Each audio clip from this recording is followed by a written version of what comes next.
الشيطان الرجيم. بسم الله الرحمن الرحيم.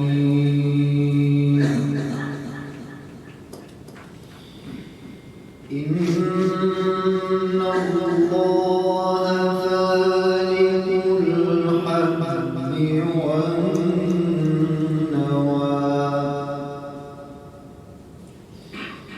يخرج الحي من الميت ومخرج الميت من الحي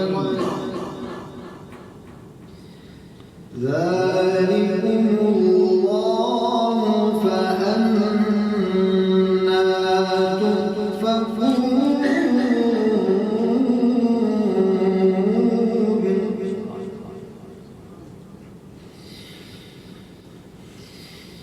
فالق الإصباح وجعل الليل سكنا والشمس والقمر حسبانا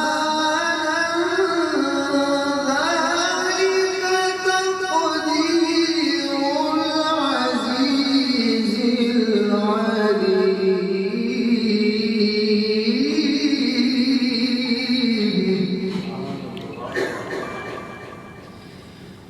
وهو الذي جعل لكم النجوم لتهتدوا بها في ظلمات البر والبحر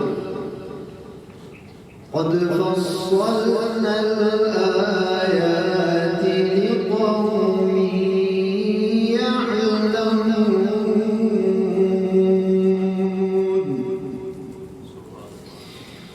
وهو الذي أنشأكم من نفس واحدة فمستقر ومستودع قد فصلنا الآيات لقوم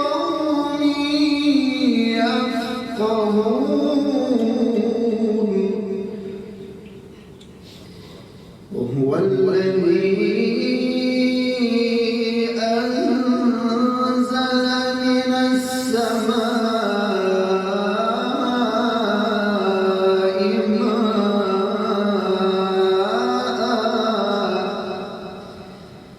فأخرجنا به نبات كل شيء فأخرجنا منه خضرا نخرج منه حبا متراكبا ومن النخل من طلعها قنوان دانية وجنات من أعناب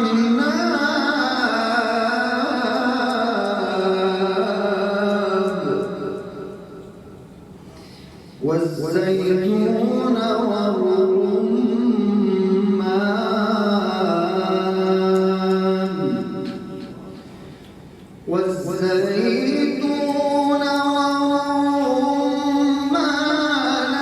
مشتبها وغير متشابه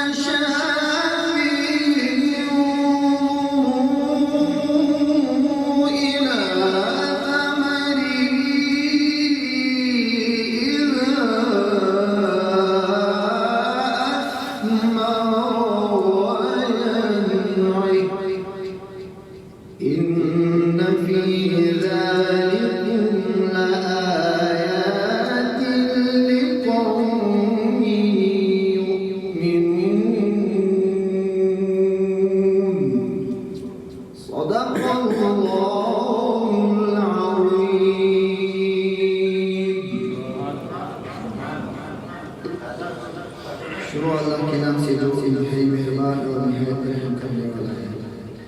بے شک اللہ ہی جانی اور جسم کو پالنے والا ہے، وہ جاندار چیزوں کو بے جان چیزوں سے نکال لاتا ہے، اور وہی ہے بے جان چیزوں کو جاندار چیزوں سے نکالنے والا ہے۔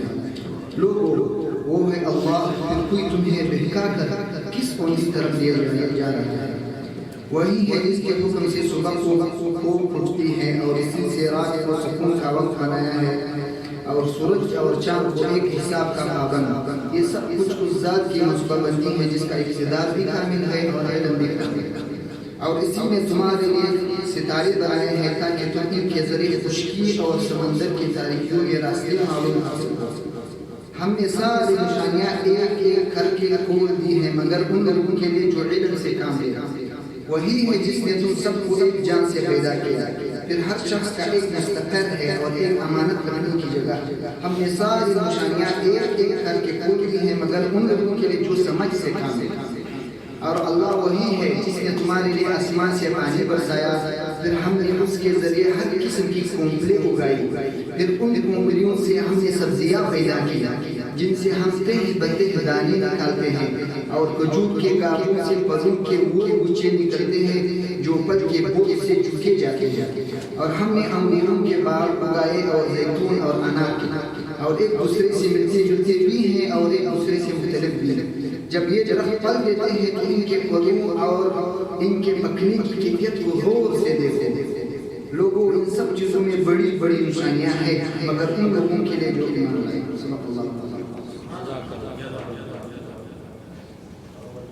سبحان اللہ، جزاک اللہ۔